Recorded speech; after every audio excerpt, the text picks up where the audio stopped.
नमस्कार दोस्तों, मैं आपका होस्ट एंड दोस्त अवनीश कुमार सिंह आपके साथ लेकर एक नई कहानी में जिक्र करते हैं इजराइल के।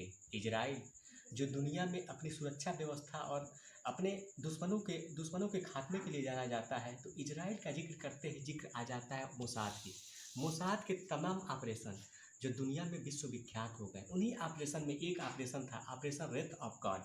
Operation death of God Mossad का वो कारनामा था जो दुनिया में एक चर्चित विषय का एक पात्र बना। अगर हम ऑपरेशन रेथ ऑफ गॉड की बात करें तो इस जिक्र होता है जर्मनी में हुए म्यूनिक ओलंपिक का। म्यूनिक ओलंपिक सितंबर में जर्मनी में शुरू हुआ। म्यूनिक ओलंपिक में दुनिया भर के खिलाड़ी भाग लेने के लिए म्यूनिक जर्मनी पहुंचे हुए थे। उसी ओलंपिक में भाग लेने के लिए इजराइल का 11 सदस्यीय दल जर्मनी पहुंचा हुआ था। म्यूनिक ओलंपिक में खेल गांव में दुनिया के सारे देश के सारे खिलाड़ी उपस्थित थे। बात 5 सितंबर की है।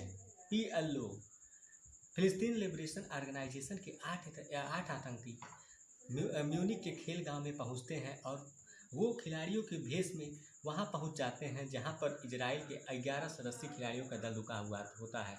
वो इजरायली खिलाड़ियों के कमरे में पहुंचकर उन्हें बंधक बना लेते हैं तथा इजराइल की सरकार से अपने इजराइल की जेलों में बंद 272 आतंकवादियों को छोड़ने की मांग करते हैं। लेकिन इजराइल वो देश जो अपनी देश की सुरक्षा के लिए आतंकवादियों से कोई समझौता करने के लिए तैयार न था।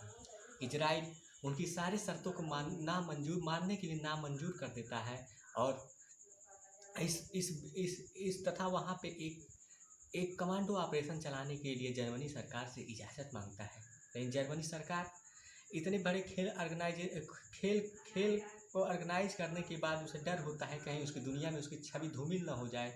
वो इजराइल को इस कमांडो ऑपरेशन करने से मना कर देती है तथा वो अपने स्तर से कुछ करने के बारे में उसे आश्वस्त करती है।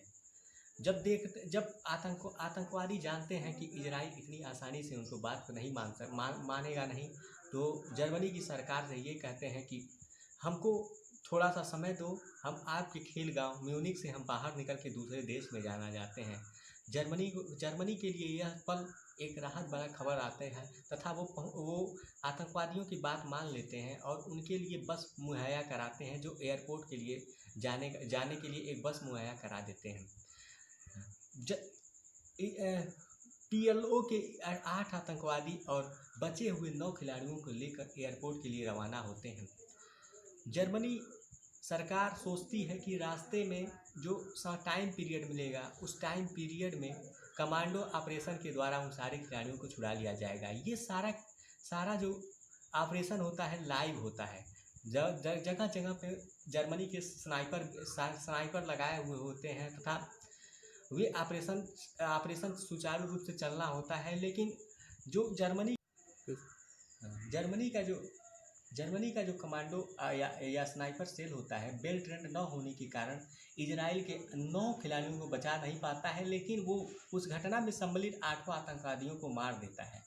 कहते हैं उस समय इजराइल की जो PM होती हैं गोल्डा मेयर बहुत दुखी होती हैं और इस घटना के बाद इजराइल की जनता में बहुत बड़ा आक्रोश पैदा होता है। तब वो मोसाद के सुरक्षा प्रमुख को बुलाती हैं और इस म्यूनिक में उनके खिलाड़ियों पे हुए हमले के बारे में विस्तृत जानकारी लेती हैं तथा इसमें बम लगा दी जाती है तथा दूसरे बम डिवाइस लगा दी जाती है तथा मोसाद के जासूसों द्वारा डॉक्टर महमूद अंसारी पर फ़ोन कॉल किया जाता है। जैसे ही मोसाद के जासूसों को पता चलता है कि फ़ोन कॉल पर डॉक्टर महमूद अंसारी है, वो बम डिवाइस को एक्टिव कर देते हैं तथा डॉक्टर महमूद अंसारी को बम के द्वारा उड़ा दिया जाता है। ये घटना 5 सितंबर 1972 से लेकर 1988 तक चलती है, जब तक इस घटना में शामिल ब्लैक सितंबर में शामिल सारे आतंकी तथा फंडिंग करने वाले सारे लोगों को जब तक मार न दी जाती है। उसके बाद